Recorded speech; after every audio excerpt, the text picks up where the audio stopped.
What can we learn from the life of Jezebel? Jezebel is a name synonymous with evil. She is the epitome of the wicked woman. So infamous is her name that to this day no one names their baby daughter Jezebel.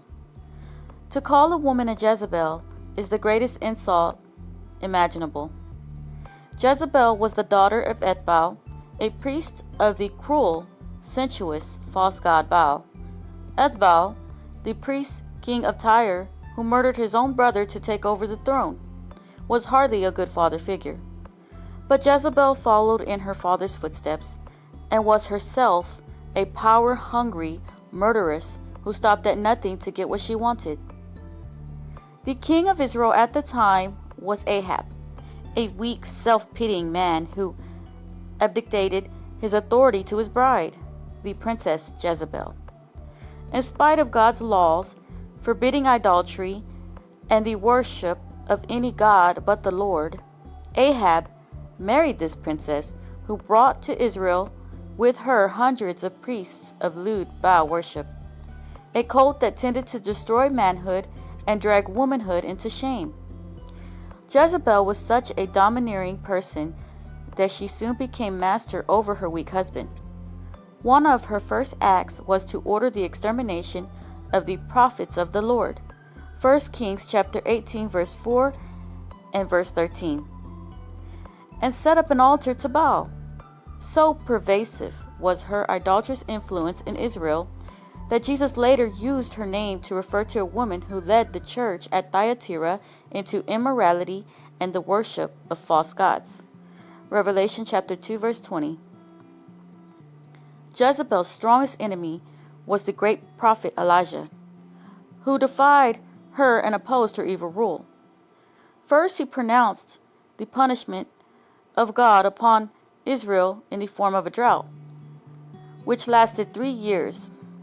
James chapter 5 verse 17.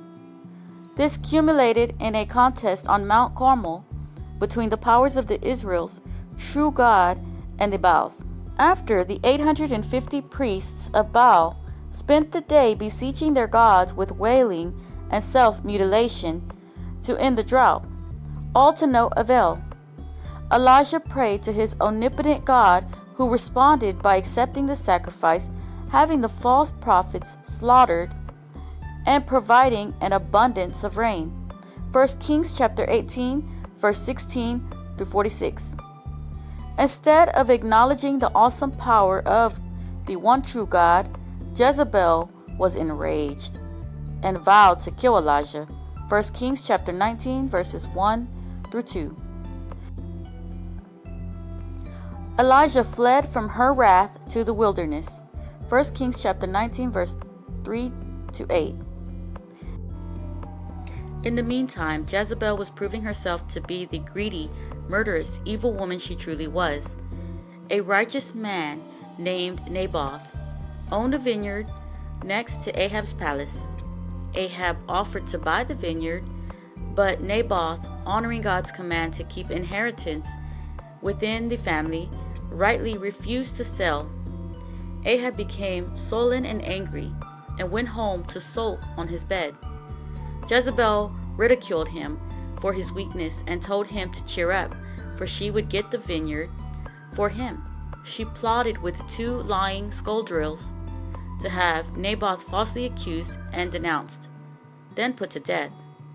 Then she calmly declared to Ahab that the vineyard was his. 1 Kings chapter 21, verses 1 through 16.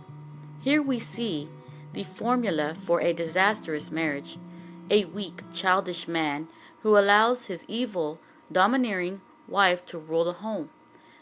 This is the exact opposite of God's plan for marriage: a loving husband who leads his family and whose care for his wife mirrors that of Christ and his church.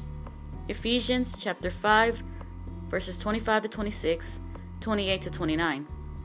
And a godly woman who submits to her husband as the Lord. Ephesians chapter 5, verse 22. Each submitting to one another out of reverence for Christ. Ephesians chapter 5, verse 21. Colossians chapter 3, verse 18 through 19. 1 Peter chapter 3, verse 7. As with all who defy the Lord, Jezebel's end was not a pretty one, although it was more gruesome than most, perhaps as an object lesson to all who set themselves up against the one true God. Her doom was sure, having been prophesied by Elijah in 1 Kings chapter 21, verse 23.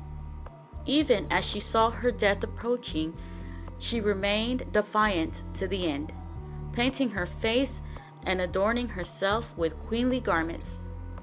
She looked out the window and shouted her defiance to Jehu, the next king of Israel, who came to take his throne. 2 Kings chapter 9, verses 30 through 37. Jehu commanded her to be thrown out the window to her death, where she was trampled by the horses' hooves, and also entirely consumed by dogs. Her 30 years of tyranny over Israel had ended. The terror visited upon Jezebel was a testimony to the Israelites and to us that God's power is supreme, and those who defy him will meet a terrible end.